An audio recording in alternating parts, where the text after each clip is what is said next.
A state lawmaker wants the Arizona Attorney General to investigate counties and towns that passed resolutions opposing a clean energy ballot measure at the request of a utility company.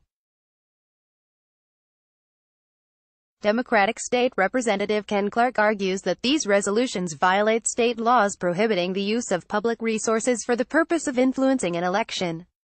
These resolutions were clearly passed at the urging of the state's largest utility company, Arizona Public Service, which had led the fight against Proposition 127, Clark said.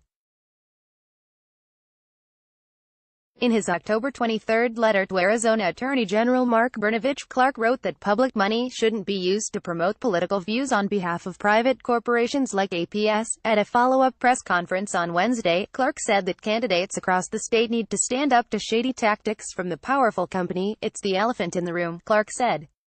APS has been brazenly using its influence, doing some influence peddling, and bullying people all over this state for some time. Clark is a soon-to-be former legislator who represents Phoenix in Legislative District 24. He lost his primary election to Jennifer Longden and Amish Shah in August. A spokesperson for Brnovich told Phoenix New-Times that the Attorney General's office is moving toward the preliminary step of an investigation after receiving Clark's request late yesterday. Our office is preparing inquiry letters for the various local government entities subject to the complaints made by Representative Clark, Brian Anderson wrote in an email.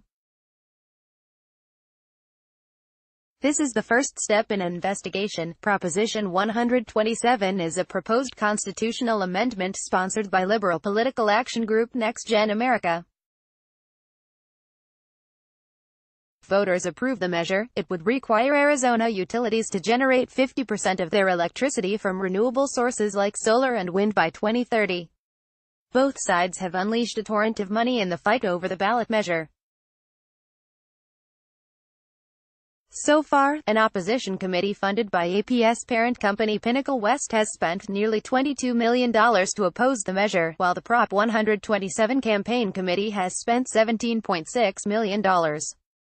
So far, 3 counties, Gila, Greenlee, and Navajo, plus several cities and towns, Chino Valley, Holbrook, Pinetop Lakeside, and Snowflake, have passed resolutions opposing Prop 127. Navajo County recently backtracked, amending a resolution originally passed in May to clarify that the intent is merely to educate voters on the measure.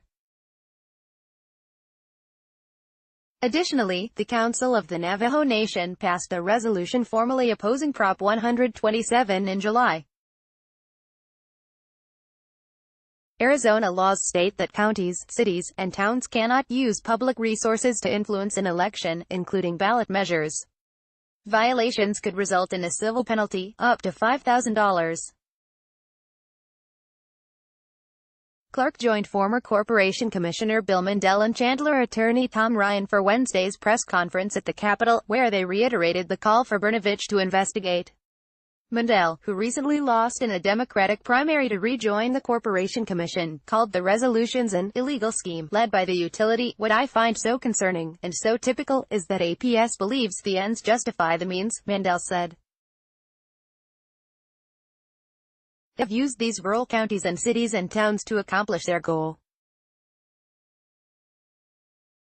They knew it was illegal to ask for these resolutions, but pushed anyway. Earlier this month, the Pro-Renewable Energy and Policy Institute published emails between APS representatives and Yuma County officials that showed APS urging the county board to pass a resolution opposing Prop 127. Yuma County's attorney advised the board against passing a resolution or hosting an APS-sponsored forum on the measure because it would potentially put the county in violation of state law.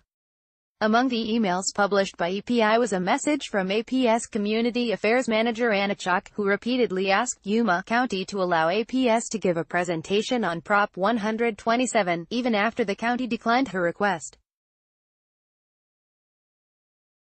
Calling Prop 127 the Stair Initiative, Chalk informed county officials that the town of Snowflake had passed a resolution unanimously opposing the measure. My ask is that Yuma County consider adopting a similar resolution, Chalk wrote on June 14. Yuma County ultimately did not pass a resolution, but plenty of other towns and counties did. Ryan attributed these resolutions to the inadequate access to legal counsel for these rural areas, combined with an aggressive effort by APS. When Arizona Public Service was lobbying these towns and these small counties, they were trying to pick off counties and small towns that didn't have appropriate legal advice being given to them, Ryan said at the press conference.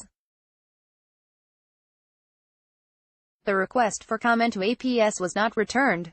Brnovich, a Republican, is in the midst of a re-election battle against Democrat January Contreras. Complicating any investigation is the fact that Brnovich has become embroiled in the fight over Prop 127.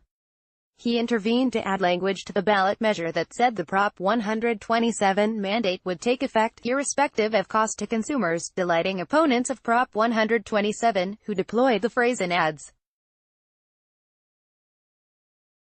And recently, an attorney representing Brnovich threatened to sue over ads produced by the Prop 127 campaign committee portraying Brnovich as an APS puppet. Clark, however, believes that all they can do is ask for an investigation and hope that Brnovich will listen in his role as an impartial law enforcement official. This is about the misuse of public funds at the behest of APS, Clark said. The Attorney General simply needs to do his job, regardless of where he stands on this initiative. Ryan and Mandel went further. They suggested that the Attorney General may have a conflict of interest regarding this particular investigation and said that Brnovich could refer the town and county resolutions to an outside investigator.